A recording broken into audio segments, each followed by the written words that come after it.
Panginoong Hesukristo, ang bugtong na anak ng Diyos na buhay, ang pangalang higit sa lahat ng pangalan, ang Panginoon ng mga Panginoon, Hari ng mga hari, purihin ka magpakailanman.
Dakilang Diyos at makapangyarihan sa lahat, ang Diyos na may gawa ng langit at lupa, ang Diyos na pinagbubuhatan ng lahat ng mabubuting bagay na aming pangangailangan. Pinupuri ka namin, Ama, pinasasalamatan o Diyos na makapangyarihan sa lahat, sa kaligtasang ibinigay mo po sa amin sa pamamagitan ng bugtong mong anak na si Jesucristo, na aming Panginoon na tanging tagapagligtas. Ikaw ang Diyos na tumutugon sa aming mga dalangin. Ikaw ang Diyos na laging nakikinig sa aming mga dalangin. Ama, patuloy po kaming lumalapit sa trono ng iyong biyaya sa mga sandaling ito at buong pusong nananalig na sa aming paglapit, hindi mo kami bibiguin. Ikaw ang Diyos na nangako, kakamtan namin ang habag sa panahon na kami lalapit po sa iyo. Ikaw ang Diyos na nakakaalam ng pangangailangan ng bawat isa. Ikaw ang Diyos na nagbibigay kalakasan sa nangihina. Ikaw ang Diyos na pumupuno sa aming mga kakulangan, dakilang Diyos, sa tuwing kami lalapit po sa iyo.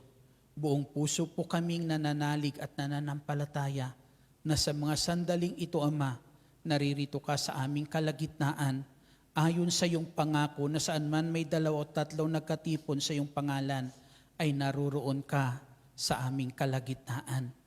Ama, naririnig mo ang aming dalangin at hinihiling namin na sa ngalan ng Panginoong Hesus, ipagkaloob mo sa bawat isa ang tulong na aming kailangan. Patuloy ka maghari sa dako pong ito. Lukuban mo kami ng iyong kapangyarihan. Manahan ka sa bawat isa po sa amin. At inihiling namin, dakilang Diyos, patuloy mo kaming kasihan ng pangunawa sa mga salita mong aming mapapakinggan. Nang ang buhay meron kami, O Diyos, ay patuloy po namin may aayon sa iyong banal na kalooban. Ang iyong kamay ang siyang patuloy naming hinihiling, manatiling may hawak ng aming buhay, nang hindi po kami mapawalay po sa iyo, Ama naming nasa langit. Sa ngalan ng Panginoong Hesukristo, Diyos, aming ibinabalik sa iyo ang lahat ng papuri, parangal at pagluluwalhati sa katagumpayan sa araw na ito na ipinagkaloob mo sa amin. Sa ngalan ng Ama, ng Anak, ng Espiritu Santo. Amen. Purihin ang Panginoon.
At pag-asa naririto sa tuwina, nakahandang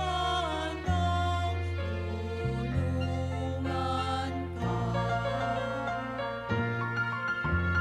Hallelujah, hallelujah, lagi na siya ang kasama sa hirap man at ginhawa.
Purihin ang Panginoon. Hallelujah.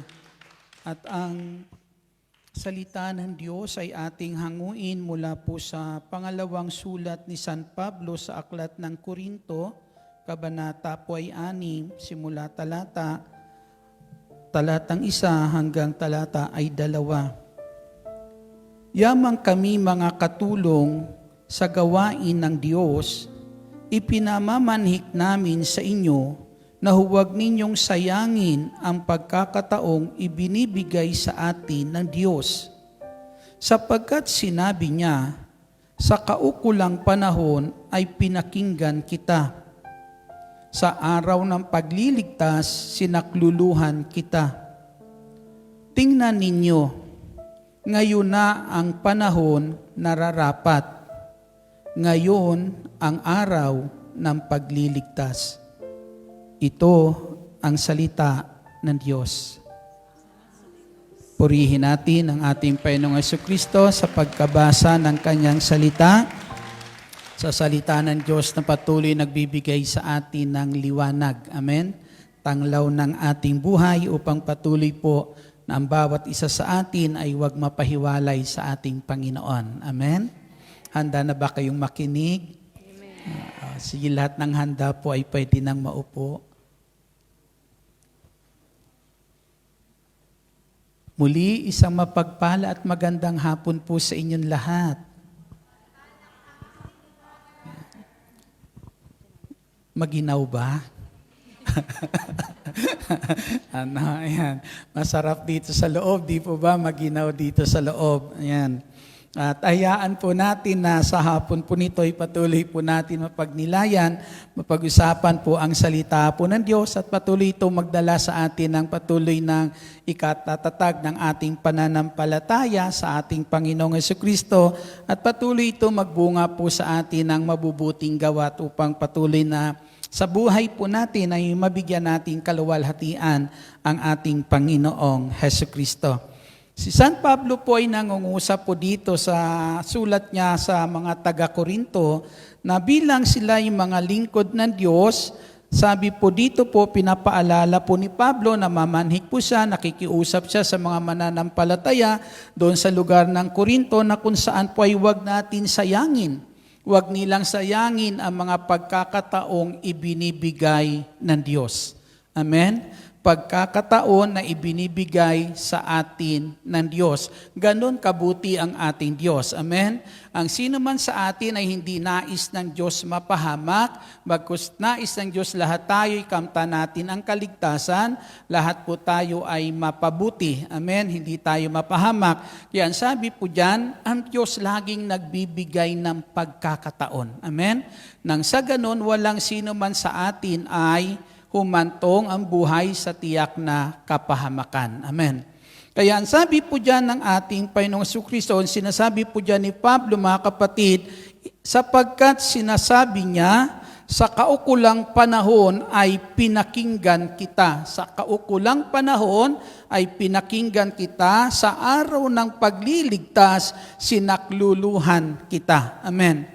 Ang sabi po dito, ipinaparating po sa atin na ang sabi po, sa takdang panahon, amen? Sa tamang panahon na kung saan, mga kapatid, sa ating Panginoong Jesucristo ay takdang panahon na para po ang kabutihan ng Diyos ay tunay na maranasan ng bawat isa po sa atin. At ang sabi po dyan, tingnan ninyo, ngayon na ang panahong nararapat. Ngayon na ang panahong nararapat. Ngayon ang araw ng pagliligtas. Amen? Sinabi po dyan ni Pablo, ngayon ang araw ng pagliligtas. Hindi bukas, hindi kahapon. Amen? Hindi kahapon kasi maari yung pagliligtas kahapon, baka ngayon wala na. Amen? Kaya ang sabi po, ang kaligtasan makakamtan natin hindi bukas, hindi kahapon, kundi ngayon. Purihin natin ang ating Panginoong Jesucristo.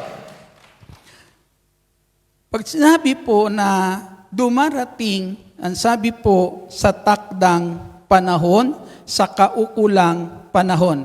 Ang sabi po dito sa sulat ni Pablo sa aklat po ng Roma, sa sulat niya sa mga taga-Roma, kabanata po 3 hanggang talata po at talata po ay 23, ito ang sinasabi, sapagkat ang lahat ay nagkasala at walang sinumang karapat-dapat sa paningin ng Diyos. Amen. Lahat ay nagkasala at walang sinumang karapat-dapat sa paningin ng ating Diyos. At maari, mga kapatid, ay nais ng ating Panginoong Jesucristo, nais ni Pablo iparating din dito na nais niya araw-araw ay magiging karapat-dapat tayo sa Diyos. Araw-araw maging karapat-dapat po tayo sa Kanya.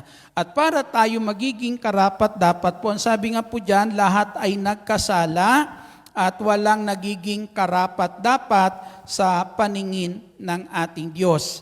Na mga kapatid, ang kasalanan ang siyang nagiging, alam natin, ang kasalanan na umiral po sa buhay ng tao, ito ang dahilan ng pagkasira ng tao.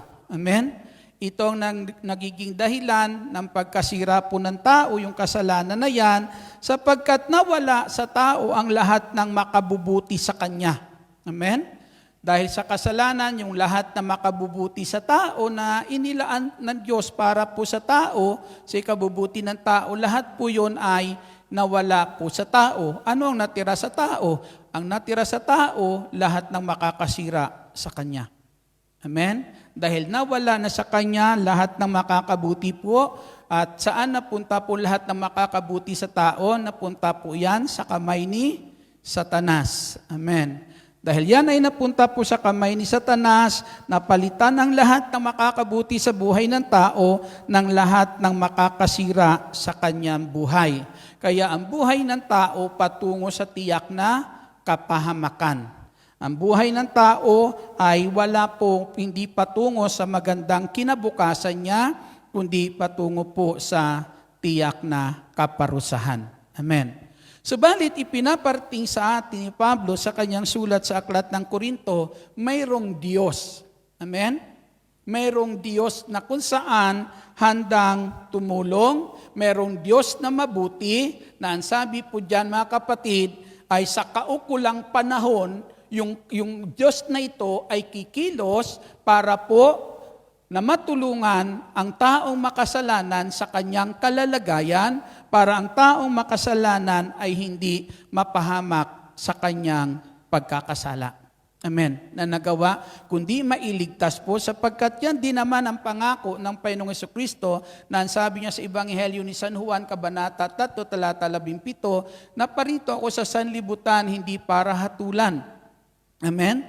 Kundi naparito ako para ang sanlibutan ay iligtas sa tiyak na kapahamakan. Purihin po natin ang ating Panginoong Jesucristo, hindi siya naparito para tayo hatulan, para kung saan maparusahan, kundi iligtas ang tao sa tiyak na kaparusahan bunga ng kanyang kasalanan. At ang sabi po yan, sa kaukulang panahon, yung tulong na yan ng Diyos ay dumating. Amen? Ang tulong na yan ng Diyos po ay dumating po. Ang sabi po rito, pagpatuloy po natin, ang sabi po dyan sa sulat ni Pablo, sa unang sulat ni San Pedro, Kabanata po ay 1 at talata po ay 19, ipinapahayag po dito ni San Pedro po, sa unang sulat niya sa Kabanata 1, talata po ay 18, alam ninyo kung ano ang itinubos sa inyo sa walang kabuluhang pamumuhay na inyong minana sa inyong mga magulang. Ang itinubos sa inyo ay di mga bagay na nasisira o nauubos, paris ng ginto o pilak, kundi ang buhay ni Kristong inihain sa krus. Siya ang korderong walang batik at walang kapintasan. Sa talata 20, sinasabi rito, itinalaga na siya ng Diyos sa gawaing ito bago palikhain ang daigdig. Itinalaga na siya ng Diyos sa gawaing ito bago palikhain ang daigdig. At alang-alang sa inyo, ipinahayag na siya bago sumapit ang katapusan ng mga panahon. Tila baga, kung ito yung panahon ng pagkakasala, nagsimula yung kasalanan, at ito po yung dulo po ay kaparusaan o paghuhukom, dito pa lang sa kalagitnaan, dumating na ang tulong ng Diyos. Amen. Dumating na ang tulong ng Diyos na ang sabi po dyan mga kapatid, bago dumating ang wakas ng mga panahon o dumating yung paghuhukom, ibinigay na, ipinahayag na sa atin yung tulong na galing sa Diyos na kailangan ng taong makasalanan. At ang tulong pong iyan, ito po yung sinasabi po, yung paghahandog ni Kristo ng kanyang buhay para sa ating lahat. Purihin po natin ang ating Panginoong Jesucristo. Na sinasabi din ni San Pablo sa kanyang sulat, dito sa aklat po sulat niya sa mga taga-Roma, Kabanata 3, talata po ay 24, karugtong nung kanina, gayon Gayunman, dahil sa kanyang kagandahang loob, ay pinawalang sala sila sa pamamagitan ni Kristo Jesus, na nagpalaya sa kanila. Siya ang itinakda ng Diyos na magiging handog upang sa pagbububo ng kanyang dugo ay maipatawad ang kasalanan ng tao sa pamamagitan ng pananalig sa kanya. Ginawa ito ng Diyos upang ipakilalang siya'y matuwid, sapagkat noong una nagtimpi siya at ipinagpaumanhin ang mga kasalanang nagawa ng tao. Noon nagtimpi po siya. Pinagpaumanhin niya lang yung kasalanan na ginawa ng tao. Amen? Hinayaan niya, nanahimik si Lord nung panahon po na yan, hinayaan niya lang yung tao sa ginagawang pagkakasala, pero dumating, natapos yung pagtitimpi niya. Amen. Natapos yung pagtitimpi na ito ng Diyos, yung kanyang ipinagpaumanhin yung kasalanan na yan, at dumating yung takdang panahon. Amen.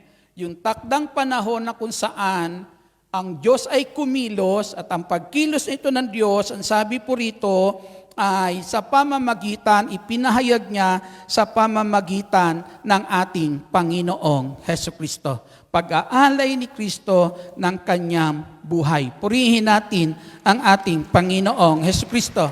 Ngayon, yung biyaya na iyan, yung pagkilos na yan ng Diyos, yung pagtugon niya sa atin po para sa kapangangailangan ng taong makasalanan, ay kinakailangan matanggap natin iyan. Kinakailangan makamtan po natin iyan. At kailan iyan dapat makamtan? Ang sabi po, dapat ngayon. Amen. Dapat ngayon natin iyan makakamtan. Purihin po natin ang ating Panginoon Kristo, o maari ito ang araw, ito ang oras para po makamtan po natin iyan, mga kapatid, sa ating Panginoon Kristo. Subalit mga kapatid, ang sabi nga po ni Santiago ay ang ganito: kung ang isang tao ay magbuhat sa kanyang maling pamumuhay at magbalik loob sa Diyos, ang lahat ng kasamaan, ang lahat ng kasalanan sa buhay ng tao ay napapawi. Amen? Subalit mapapawi lang ang lahat ng kasalanan na taglay ng tao kung ang tao po ay magbabalik loob sa Diyos sa pamamagitan ng ating Panginoong Hesukristo. Kasi tanging si Kristo lang ang pwedeng magpawi ng ating mga nagawang kasalanan sa pamamagitan ng ating pananalig sa ating Panginoong Hesukristo. Na kung saan po, mga kapatid, ay alam po natin, ang kanyang inihandog, yung paghahandog ni Kristo ng kanyang sarili, ang siyang kabayaran, katubusan sa ating nagawang kasalanan. Kaya makakamtan mo ang tunay na kalayaan kapag kinilala mo si Kristong Panginoon ng ating buhay. Amen. Purihin po natin ang ating Panginoong Kristo. Kaya sabi, huwag natin sayangin ang panahon. Amen. Huwag natin sayangin ang panahon. Sa araw na ito, dapat siguro natitiyak natin, ligtas ba ako sa araw na ito? Huwag mong asahan kahapon ligtas ka. Kung ligtas ka kahapon, dapat ngayon ligtas ka pa din. Amen? Dahil ang kaligtasan, sabi po, hindi kahapon, kundi ngayon. Amen. Purihin po natin ang ating Panginoon Kristo. Ang sabi po sa Ebanghelyo, o sabi po dyan sa sulat po ni Pablo sa ng Roma, Kabanata po 10, sa mga taga-Roma, Kabanata po 10 at talata po ay siyam, ipinapahayag dito, kung ipapahayag ng inyong mga labi na si Jesucristo'y Panginoon at manalig ka ng buong puso na siya'y muling binuhay ng Diyos, maliligtas ka. Amen? Sinasabi dyan, ang ating tagapagligtas ay walang iba kundi yung namatay at muling binuhay ng Diyos. At yan po'y walang iba kundi ang ating Panginoong Hesukristo. Sige, palakpakan nyo ang ating Panginoong Jesus na kinakailangan araw-araw, maari bawat araw, amen, na dumarating sa buhay natin, hindi lumilipas, kundi dumarating At hindi yung darating pa. Amen? Kundi yung araw na dumating sa buhay natin, dapat si Kristo sa araw na yan, paano siya nagiging Panginoon ng buhay natin. Kasi kapag naging Panginoon siya ng buhay natin sa araw na iyan, ligtas ka. Ligtas tayo. Amen?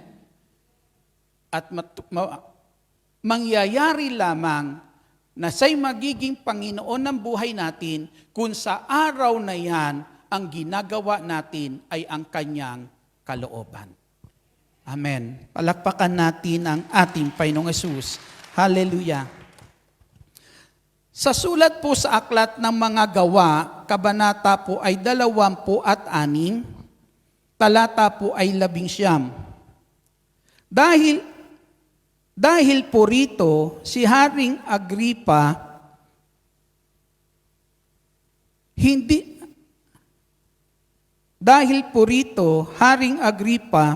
hindi ako sumusuway sa pangitaing mula sa langit. Nangaral ako una sa Damasco, saka sa Jerusalem, at sa buong lupain ng Judea. Gayon din sa mga hintil. Ipinangaral kong dapat silang magsisi at lumapit sa Diyos at ipakilala ang kanilang pagsisisi sa pamamagitan ng mga gawa. Nangaral po si Pablo nung sandali na yan at kaharap niya po si Haring Agripa nung sandali na yan at ang sabi ni Pablo, ipinangangaral niya na ang lahat ng tao kinakailangan magsisi, magbalik loob po sa Diyos, kumilala po sa Diyos, at ang kanilang pagsisisi ay ipakita sa pamamagitan ng kanilang gawa. Sa talata po ay 20, ito ang sinabi po. Sinabi ni Agripa kay Pablo, sa loob ng maikling panahon ay ibig mo yata akong maging Kristiyano. Amen? Ang sabi ng hari, sa loob ng maiksing panahon, ibig mo ata akong maging Kristiyano. Sumagot si Pablo, maging sa maikli o sa mahabang panahon, loobin nawa ng Diyos na hindi lamang kayo, kundi ang lahat ng nakaririnig sa akin ngayon ay maging Kristiyanong tulad ko. Purihin po natin ang ating Panginoong Kristo. Ang sabi po ni San Pablo sa hari na to, sabi niya, hindi lang sa madaling panahon, kundi ang sabi niya, maging sa mahabang panahon, ang sabi po, ang mahalaga, makilala, tanggapin ninyo si Hesus Kristo. Amen? Kung anong naririnig nyo ngayon, ang sabi niya, ngayon din, makilala nyo si Kristo. Tanggapin nyo ang ating Panginoong Hesus Kristo. Purihin po natin ang ating Hesus Kristo.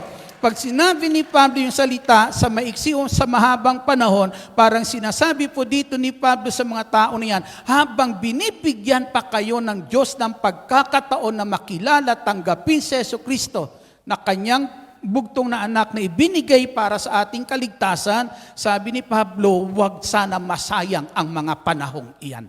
Amen? Nawa maging Kristiyano kayo o matanggap nyo si Hesus Kristo at ang kaligtasan na kaloob ng Diyos sa pamamagitan niya. Purihin po natin ang ating Panginoong Hesus. Kaya sabi ni Pablo sa hari na to, pag sinabi sa maiksing panahon, kung pwede lang ngayon na. Amen? Kilanlin mo si Kristo. Ang sabi niya, ibig mo ata maging Kristiyano, ako agad ngayon. Pero ang sabi ni Pablo, kung pwede lang. Amen. Dahil hindi para bukas ang kaligtasan, ngayon ang kaligtasan. Amen. Palakpakan po natin ang ating Panginoong Jesucristo. Malakas na papuri para sa buhay at makapangyarihan Diyos. Hallelujah. Ang kaligtasan ay dapat taglay natin araw-araw. Araw-araw. Pag sinabing araw-araw, hindi yan kahapon. Kundi kung ano ngayon, dapat taglay natin iyan. Amen. Hindi sinasabi bukas. Niya sinasabi, ang kaligtasan dapat taglay natin bukas. Hindi eh. Hindi po ba? Dapat ngayon. Amen. Kung ano ang araw ngayon, dapat tiyak natin na ang kaligtasan na yan hindi nawawala sa atin. Amen. Palakpakan natin ang ating Panginoong Jesucristo. Malakas na papuri para sa ating Panginoong Hesus. Ang sabi po dito sa sulat po ni San Pablo sa talata po ay, sa aklat, sulat niya sa mga taga-Pilipos, kabanata po ay 4, o kabanata po ay 2 at talata po ay 12. Kaya nga, mga minamahal, higit na kailangan maging masunurin tayo ngayon, hindi bukas, hindi kahapon. Amen. Kaya nga, mga minamahal, higit na kailangan maging masunurin kayo ngayon kaysa noong kasakasama ninyo ako. May takot at panginginig na magpatuloy kayo sa paggawa hanggang sa malubos ang inyong kaligtasan. Purihin po natin ang ating Panginoong Jesucristo. Hanggang sa malubos ang inyong kaligtasan. Patuloy gumawa. Ang sabi po dyan, hanggang malubos ang inyong kaligtasan. Pinapaalala lang naman ni Pablo, andyan dyan na yung kaligtasan, binigay na sa atin, pero pwedeng mawala. Pwedeng mawala kapag pinabayaan natin. Alam natin yan, anumang mahahalagang bagay meron sa buhay natin, kapag hindi na natin pinahahalagahan, mawawala iyan sa atin. Amen? Mawawala po yan. Kaya ang sabi ni Pablo, araw-araw dapat pinahahalagahan ninyo ang kaligtasang iyan. Hindi nyo iyan hinahayaan mawala sa inyo. Purihin natin ang ating Panginoong Jesucristo. Kaya, ang sabi niya dyan sa aklat ng Pilipos, kabanata 3, talata po ay 12, hindi sa nakamtan ko na ang mga bagay na ito. Hindi rin sa ako'y ganap na, ngunit sinisikap kong maisakatuparan ang layunin ni Kristo Jesus nang tawagin niya ako.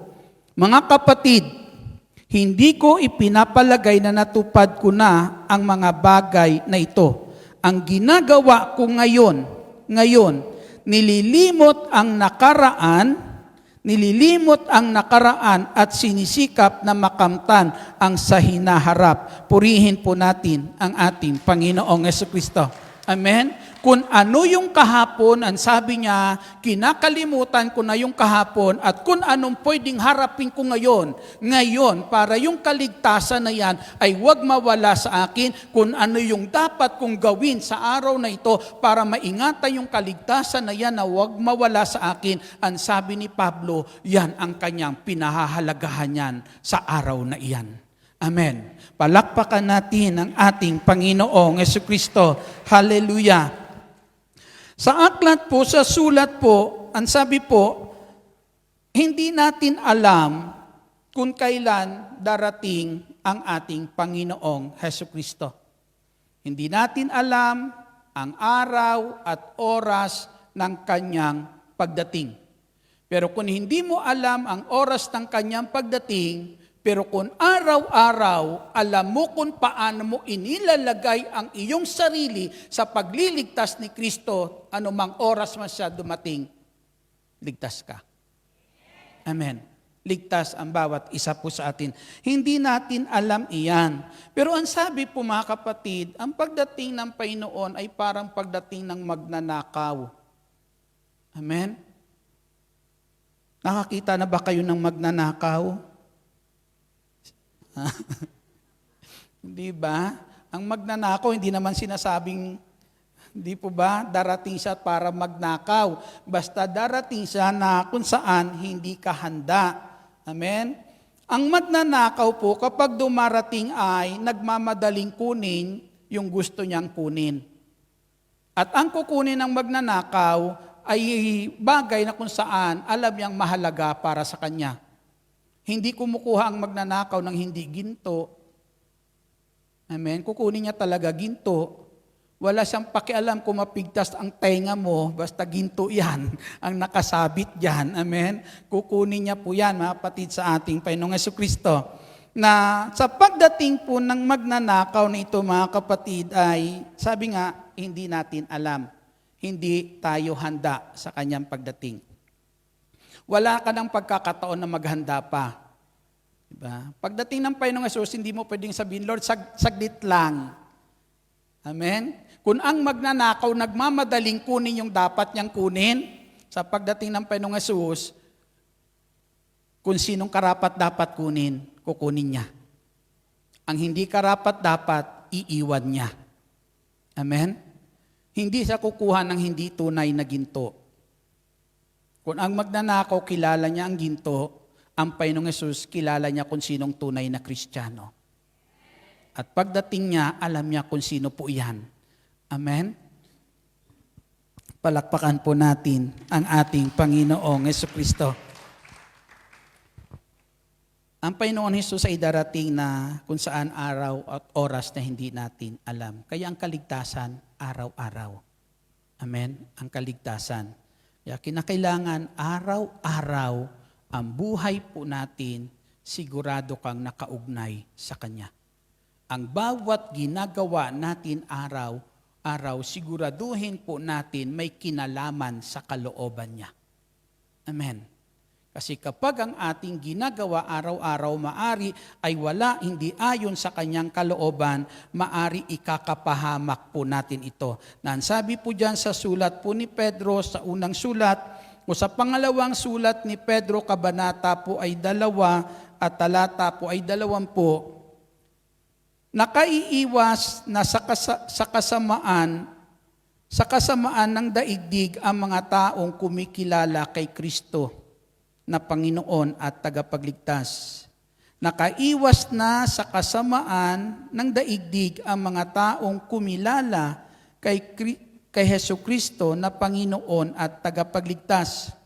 Ngunit kung muli silang maaakit sa dating masasamang gawain at tuluyang nalupig nito, ang magiging kalagayan nila ay masahol pa sa dati. Amen? Tayong lahat, tunay ka na sa paningin ni Lord. Kumbaga dumating masagan ngayon, ginto ka sa paningin niya. Tiyak kasama ka.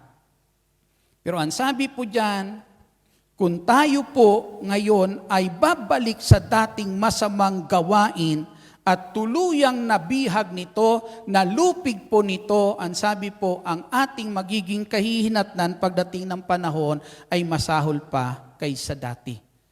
Kung noon ay may pagliligtas, may pag-asa, pero kapag tayo bumalik sa dati at tumalikod sa Panginoong Jesucristo, wala nang pag-asa. Dahil ang sabi sa Hebreo, ang sabi po riyan, wala nang Kristong ihahandog pa kapag tayo tumalikod sa ating Panginoong Jesucristo. Sa kanyang pagparito, hindi na siya paririto para ihandog pa ang kanyang sarili para sa ating kaligtasan. Amen? Kundi sa kanyang pagparito, kukunin niya kung sino ang tunay. Amen. Tingnan mo yung katabi mo. Tunay yan, tunay. Amen. Palakpakan po natin ang ating Panginoong Jesucristo. Malakas, malakas na papuri para sa ating Panginoong Jesus. Kaya araw-araw, ang sabi po diyan, ipinamamanhi ko sa inyo, ang sabi po diyan, na huwag natin sayangin ang pagkakataon. Narito ka na kay Lord, aalis ka pa. Amen? Tinalikuran mo na, babalikan mo pa. Huwag nang balikan. Amen? Huwag na natin balikan po iyon. Maraming pagsubok sa panahon na ito. Kahapon, may nakakausap ko si brother. Ang sabi niya, maraming kabataan ngayon na hindi na naniniwala sa Diyos. Amen? Ang para sa kanila, ang buhay meron sila nasa kamay nila. Nasa magagawa nila. Ang buhay para sa kanila. Kaya sa panahon na ito, maraming hindi na kumikilala sa Diyos. Dahil para sa kanila, sila ang may hawak ng kanilang buhay. Amen? Kaya marami po dumarating sa panahon na kapag sila dumarating na sa kabiguan ng buhay na wala na silang magagawa, na kung saan ay abutin yung gusto nilang magiging buhay nila, mga kapatid, kapag wala na silang magagawa, tinatapos na nila ang buhay nila. Para sa kanila, hanggang doon na lang ang buhay nila. Wala na silang tinatanaw na pag-asa kasi walang Diyos na inaasahan, walang Diyos na kinikilala. Pero ang sabi po dyan, mga kapatid, yung bawat pagkakataon, huwag natin sayangin. Amen. Dahil anumang kabiguan, anumang meron sa mundong ito na maari, mga kapatid, pagsubok o kinakaharap natin, alam po natin sa takdang oras, dumarating ang tulong ng Diyos sa mga taong nagtitiwala sa Kanya. Purihin po natin ang ating Panginoong Hesus. Hallelujah! At ang ating Panginoong Kristo, isa lang ang Kanyang nais, huwag po tayong panghinaan ng loob. Amen? May tatak ang Diyos sa mga taong iniligtas niya. Ano yung tatak ng Diyos sa mga taong iniligtas niya? Ang sabi po, sumasa Kanya ang Espiritu ng Diyos. Yan ang tatak ng ating katubusan. Amen? Na pagdating ng Panginoong Hesus, yan ang Kanyang pagkakikilanlan sa atin. Ang tunay na pinananahanan ng Espiritu Santo ay anak ng Diyos. Kaya huwag natin hayaan mawala yung tatak na iyan. Amen. Tingnan mo sa katabi mo yung tatak na iyan. Makikita mo yan. Andiyan yan. Palakpakan po natin ang ating Panginoong Jesucristo. Andiyan po yan, mga kapatid. Yan ang tatak ng Diyos na kung saan nagbibigay sa atin araw-araw ng pagnanasa na ang ating buhay ay patuloy iugnay sa ating Panginoong Jesucristo. Yan nagbibigay sa atin ng pagnanasa na araw-araw magawa natin ang kalooban ng ating Diyos. Amen? Kaya kapag wala na sa atin yung banal na Espiritu, minsan wala ka ng ganang sumamba sa Diyos. Wala ka ng ganang magnilay ng salita ng Diyos. Amen? Hindi mo na malasahan ang salita po ng Diyos. Marami kang naririnig na salita po ng Diyos, pero kahit minsan na salita ng Diyos, wala ka mapanghawakan sa puso mo. Amen? Kaya minsan lalo tayo nananabang, lalo na minsan nangihina yung ating paglilingkod, yung pagmamahal meron tayo sa Diyos na babawasan, mga kapatid, sa ating Panginoong Kristo. Subalit kapag yung banal na Espiritu naririyan sa puso po natin, lagi po ang banal na Espiritu maglalagay sa puso natin ang salita ng Diyos na minsan, mga kapatid, makokonsensya ka. Amen. Diba? Isa lang ibig nun. Kapag ikaw na konsensya, may pakiramdam ka pa. May konsensya ka pa. Amen? Ibig sabihin, nararamdaman mo pa ang pagmamahal ng Diyos sa buhay mo. Sa buhay po natin. Purihin po natin ang ating Panginoong Jesucristo. Subalit dumating sa isang bahagi po sa aklat ng pahayag, sa bahagi po ng mga mananampalataya sa aklat ng pahayag na minsan sinabi ng ating Panginoong Jesucristo, nakikita ko yung iyong katapatan, nakikita ko, ang sabi ng Panginoong Jesucristo, ang iyong pagpupunyagi, ang iyong mga pagsusumikap na masunod ang kalooban ko. Nakita ko kung paano ka namuhay ayon sa kalooban ko. Nakita ko kung paano ka nagiging tapat. Subalit ng bandang kundi sabi ng Panginoong Hesus, ngayon, ito na ang ipinagdaramdam ko. Ano kaya yung ipinagdaramdam ni Lord? Ang sabi niya, ito ang ipinagdaramdam ko, hindi mo na ako mahal tulad ng dati. Amen? Hindi mo na ako mahal tulad ng dati. At yan, huwag natin hayaan. Huwag natin hayaan na bawat araw na niluloob ng Diyos na tayo, kapatid, ay bigyan ng buhay sa bawat araw, huwag natin hayaan na yung pag-ibig na para sa Diyos mamatay sa puso po natin. Amen? Ang sabi po, ang kaligtasan hindi kahapon, ang kaligtasan hindi bukas, ang kaligtasan dapat tinitiyak natin na sa araw na ito, taglay natin iyan na dumating man si Kristo, ano oras, mga kapatid, kasama tayo ni Kristo. Kaya sabi po, huwag natin sayangin ang pagkakataon. Amen. Araw ng Biyernes, kinakailangan ligtas ako. Amen. Yung kaligtasan na yan na bigay ni Kristo, huwag mawala sa akin. Kaya sabi ni Lord, sana kung paano nadarama niya, nalulungkot ang Penso Kristo, nung madama niya sa mga mananampalataya, yung salita na sinabi ni Lord, hindi mo na ako mahal tulad ng dati, sana sa puso natin, hindi yan nababawasan. Amen. Patuloy nawa na ang pagmamahal na yan ay umaalab ang hangarin na patuloy magawa ang kalooban ng Diyos araw-araw magawa natin. Amen. Tumayo po tayong lahat. Nang sa ganon, lagi natin masasabi bawat araw, ikaw ang Diyos sa akin. Amen? Kapag nasasabi natin, Lord, ikaw ang Diyos sa akin araw-araw, na itatayo mo ang iyong sarili.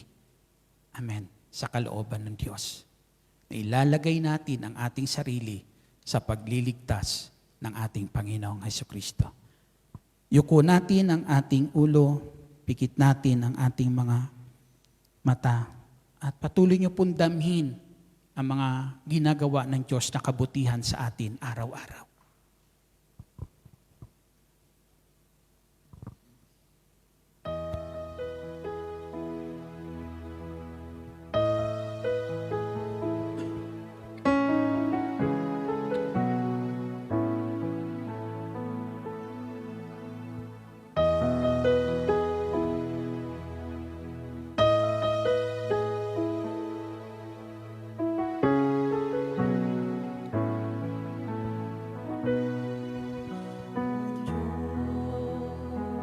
Diyos, ikaw ang tunay na dakila sa mundo.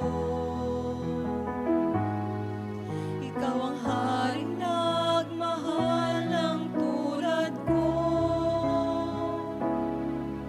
Ginawa mong lahat, pag-ibig mo ay tapat at wagas. O Diyos, wala nang papantay sa kabutihan mo. Ang ngalan mo'y itataas sa buhay ko. Sundin ang loob mo, iparinig ang nais mo. Sa lahat ng panahon, Diyos ka sa amin. Sa lahat ng oras, nariyan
Ang Diyos ay laging nariyan para sa atin. Araw-araw, nariyan siya para sa atin.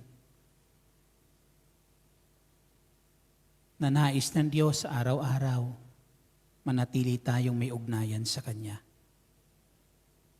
Araw-araw, nakakunik ang buhay natin sa ating Panginoong Hesus sa pangitan ng Kanyang mga salita na sikapin natin araw-araw.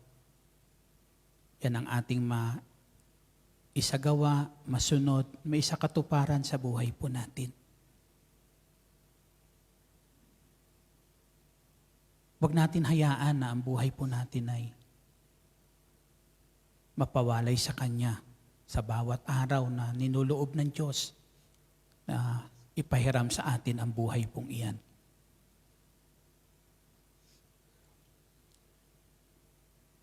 Marami sa panahon na ito,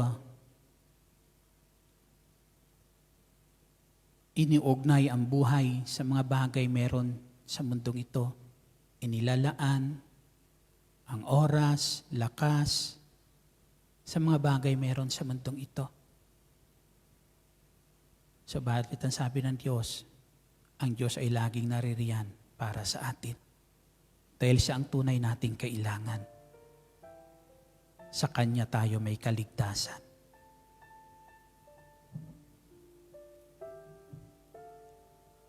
Ang Diyos na ang sabi ni San Pablo, nung ikaw ay tumawag, nariyan siya, pinakinggan ka niya. Nung oras na kailangan mo yung kaligtasan, sinakluluhan ka niya. Ipagkatiwala natin sa Kanya ang ating buhay. Araw-araw.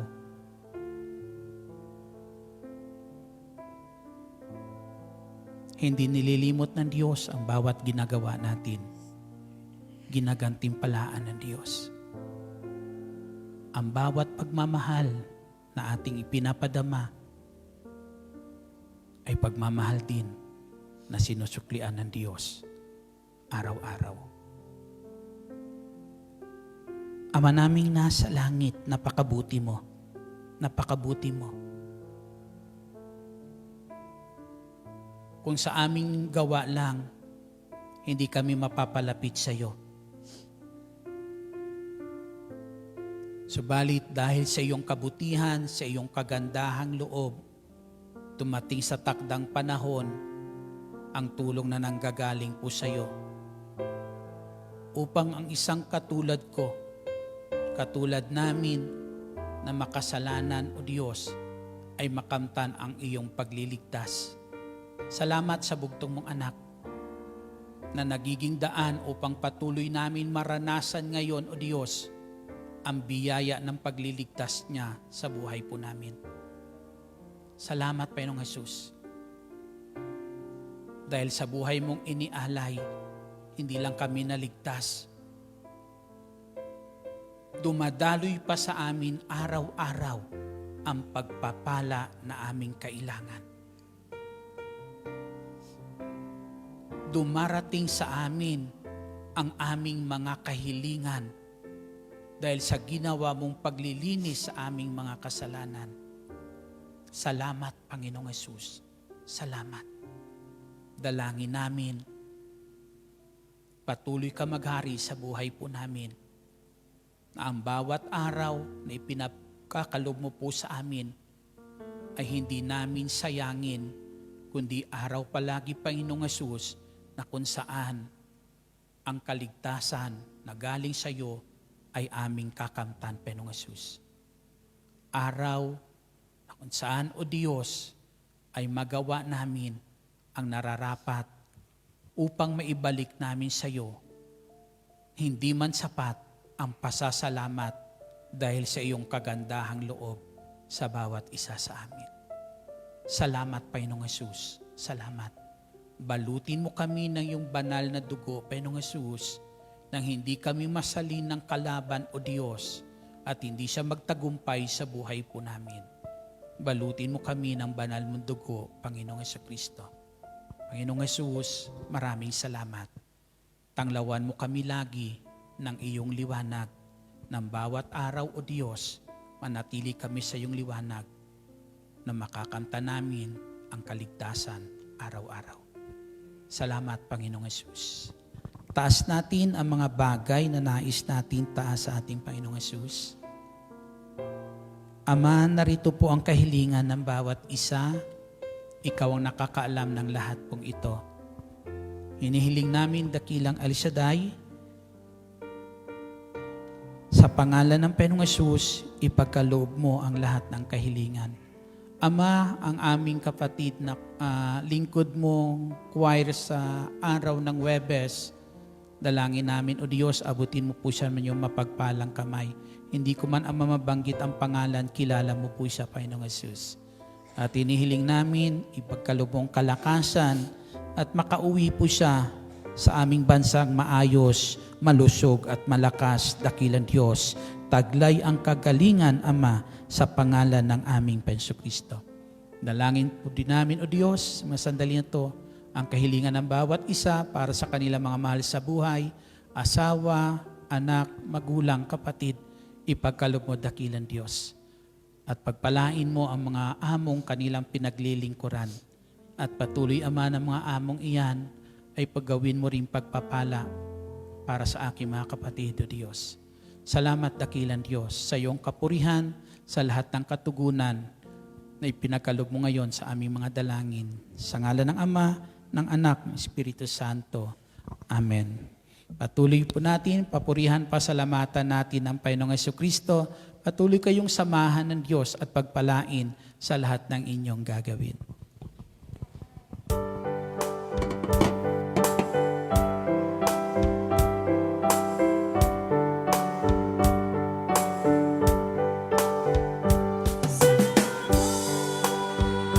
Sa Diyos na tapat, salamat sa Kanyang linap, salamat ibinigay niya si Jesu Kristo. Salamat sa Diyos na tapat, salamat sa Kanyang linap, salamat ibinigay niya si Jesu Kristo.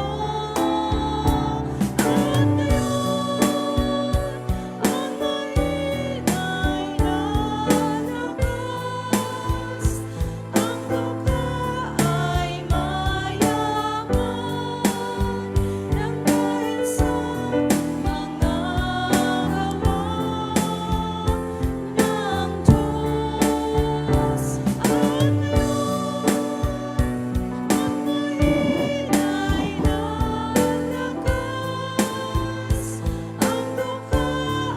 ay mayaman nang dahil sa mga gawa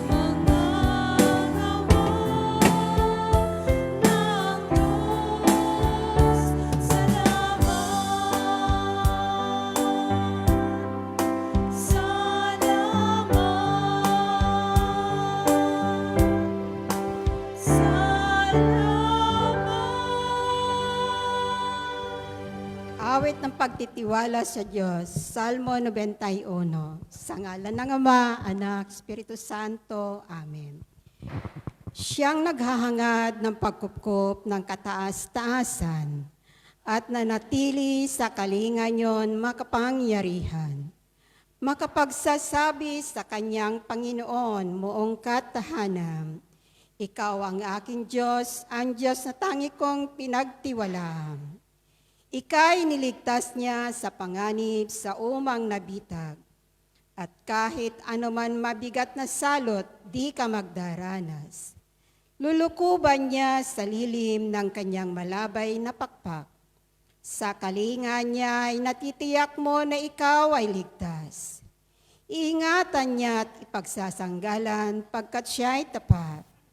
Pagsapit ng gabi, di ka matatakot sa anuman bagay. Maging sa gagawin, biglang paglusob pagsapit ng araw. Ni sa ano pa man darating na salot pagkagat ng dilim. Di ka matatakot sa kasamaan mang araw kung dumating. Kahit na mabuwal sa iyong harapan ang 1,000 tao, sa iyong paligid ang bilang ng patay maging 10,000, di ka matatakot at natitiyak mong di ka maano. Ika'y magmamasid at sa panonood yon mamamasdan. Yaong masasamay nakikita mong pinarurusahan. Sapagkat si Yahweh ang iyong ginawang tagapagsanggalang at ang pinili mong mag-iingat sa iyo'y kataas-taasan. Di mo abutin, ika'y mapahamak at walang daratal. Kahit anong uring mga paghihirap sa iyong tahanan. Susuguin niyang maraming anghel silang susubaybay. Kahit saan dako, ikaw maparoon tiyak ingatan. Sa kanilang palad ay itatayukat silang magtataas, nang hindi masaktan ang mga pamo sa batong matalas. Kahit ang tapakan mo ay mga leon, ahas na mabagsik, di ka maano sa mga serpiente at leon mababangis. Ang sabi ng Diyos, aking ililigtas ang tapat sa akin, at iingatan ko ang sinuman taong ako'y kikilanlin. Pag sila'y tumawag, laging handa ko na sila'y pakinggan. Aking sasamahan at kung may hila-hila'y sasakluluhan. Aking ililigtas at ang bawat isa'y pararangalan. Sila'y bibigyan ko't gagantimpalaan ng mahabang buhay at nakatitiyak na ang tatamin nila'y kaligtasan. Maaring ipinit ko ang langit at hindi pumatak ang ulan. Maaring magpadala ako ng mga balang upang salantain ang lupay nito. Maaring palaganapin ko sa aking bayan ang salot. Ngunit sa sandaling ang bayan nito na aking pinili ay magpakumbaba, manalangin, hanapin ako't talikdan ng kanilang kasamahan. Diringgin ko sila, patatawarin ko sila, at ibabalik ko sa kanilang lupain ang katiwasayan at kasaganahan. Ito ang salita ng Diyos. Salamat sa Diyos. Sa ngalan ng Ama, Anak, Espiritu Santo. Amen. God bless us all. See you on Friday.